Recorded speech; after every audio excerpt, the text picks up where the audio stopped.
Bonjour et bienvenue sur Sina TV. Moi c'est votre frère l'évangéliste Oli Boubli avec qui vous aurez des temps de partage et d'édification. Nous allons aborder aujourd'hui le sujet des noces. Ici la Bible nous présente des noces. Dans Ephésiens 5, à partir du verset 31 et 32, la Bible nous dit que l'homme quittera son père et sa mère et s'attachera à sa femme et les deux ne feront qu'un. Mais au verset 32 il nous dit, ce mystère est grand, mais je le dis par rapport à Christ et à l'Église. Le mariage a une portée spirituelle. Avant même la portée physique, le mariage a une portée spirituelle. Et Dieu compare les noces entre un homme et une femme à Christ et l'Église. Dieu fait un parallèle entre le mariage entre un homme et une femme et Christ et l'Église. Et l'apôtre Paul pouvait dire que je suis jaloux d'une jalousie de Dieu, car je vous ai fiancé à un seul époux, afin de vous présenter à Christ comme une vierge pure. 2 Corinthiens 11 à 2. Donc l'apôtre Paul nous dit qu'il nous a fiancés à un seul époux afin de nous présenter à Christ comme une vierge pure. Donc l'église ici est la symbolique de l'épouse. Et Christ est notre époux. Et notre époux qui est Christ a préparé des noces pour permettre la rencontre entre l'époux et l'épouse que nous sommes. Et la Bible nous envoie dans Matthieu 22. Dans quelles conditions se déroulera les noces? Cette rencontre entre l'époux et l'épouse, entre Christ et l'Église. Car Christ nous a sauvés, Christ nous a rachetés. La Bible nous dit dans Galates 3 que Christ nous a rachetés de la malédiction de la loi. Christ nous a rachetés. La Bible nous dit que dans 1 Jean 2, à partir du premier verset, que si nous avons péché, nous avons un avocat auprès du Père, Jésus-Christ le juste, qui est lui-même une victime expiatoire pour nos péchés, pour les nôtres, mais aussi pour ceux du monde entier. Donc Christ est une victime expiatoire. Et Christ nous a fiancés, d'accord, car la Bible nous dit que nous avons été fiancés à un seul époux afin de nous présenter à Christ comme une vierge pure. Nous sommes une vierge pure et nous avons été fiancés à Jésus-Christ qui reviendra chercher son épouse. Et la Bible nous présente les noces, la rencontre entre l'époux et l'épouse que nous sommes. Nous allons prendre Matthieu chapitre 22.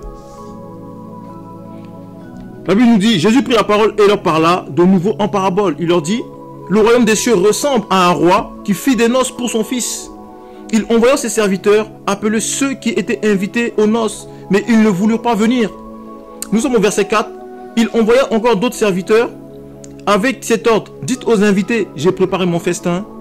Mes bœufs et mes bêtes grasses sont prêtes. Tout est prêt. Venez aux noces. Là, ici encore, Dieu nous envoie au travers des serviteurs, des pasteurs, des évangélistes, des docteurs, des apôtres, des prophètes, une invitation aux hommes à être conviés aux noces de l'agneau. Dieu envoie des invitations aux hommes à prendre part au festin dans le royaume de Dieu. Dieu invite chaque homme à prendre part aux noces de l'agneau. Dieu parle à chaque homme au travers des ministres qu'il a positionnés, au travers des 5 ministères, pour inviter les hommes à sa rencontre dans le royaume. Mais nous sommes au verset 5. On nous dit que, mais eux négligèrent l'invitation et s'en allèrent l'un à ses affaires, l'autre à son champ. Donc, dès l'instant où Dieu donne l'invitation aux hommes, beaucoup d'hommes trouvent des excuses.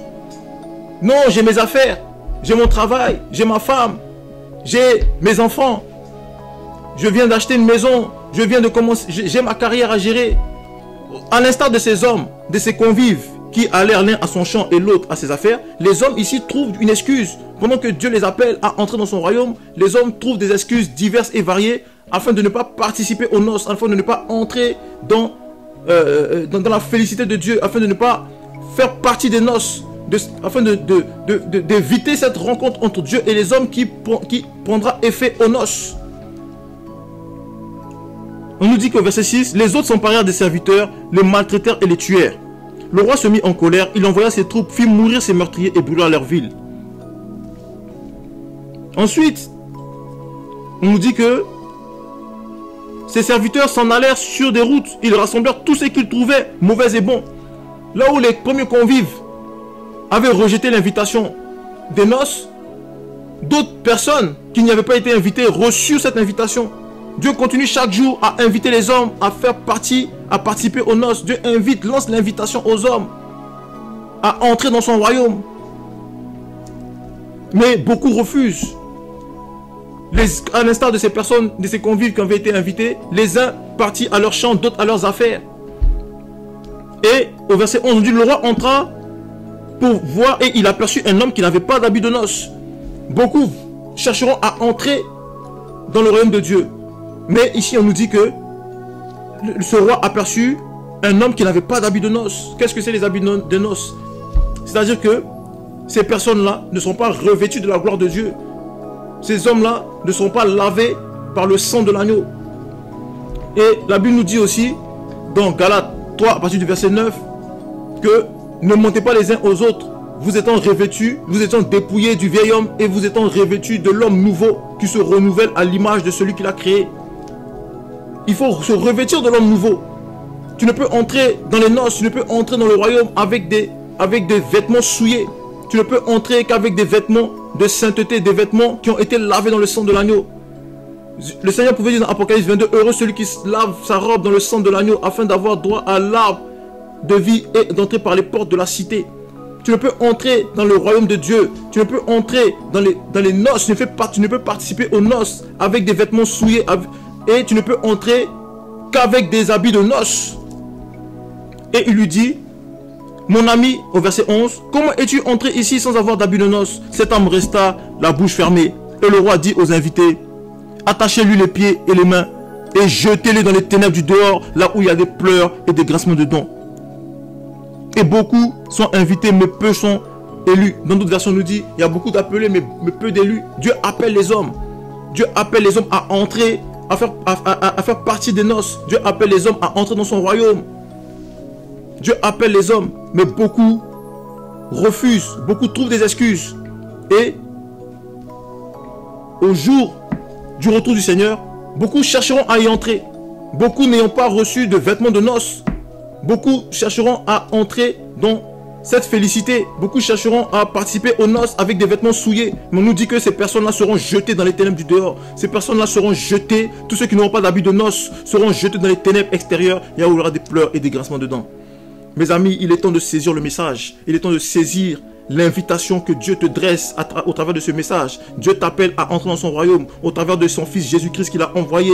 Il a dit dans Jean 14, je suis le chemin, la vérité et la vie. Nul ne vient au Père qu'en passant par moi. Il est temps d'accepter Christ. Il est temps d'accepter son salut éternel. Car il a donné son sang. La Bible dit que dans Hébreux 9, 22, que sans effusion de sang, il n'y a pas de pardon. Sans le sang de Jésus, tu ne peux être pardonné. Sans le sang de Jésus, tu ne peux être lavé. Tes vêtements souillés. La Bible dit que la justice de l'homme est comme un vêtement souillé. Le sang de Jésus ôte cette souillure, ôte le péché. Et avec ces vêtements blancs, tu peux entrer dans la félicité de Dieu. Tu peux entrer dans le royaume de Dieu et participer aux noces. Accepte Jésus-Christ et tu feras partie de ceux qui feront partie des noces de l'église. Car la Bible dit que prépare-toi à la rencontre de ton Dieu. Le jour du Seigneur viendra comme un voleur dans la nuit. Accepte Christ et tu entreras par les portes de la cité. Tu auras droit à l'arbre de vie. Et tu auras droit aux vêtements de noces afin de participer aux noces, car Christ est notre époux.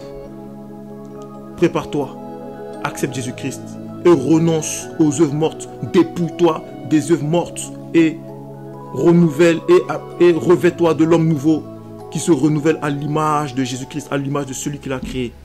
Sois béni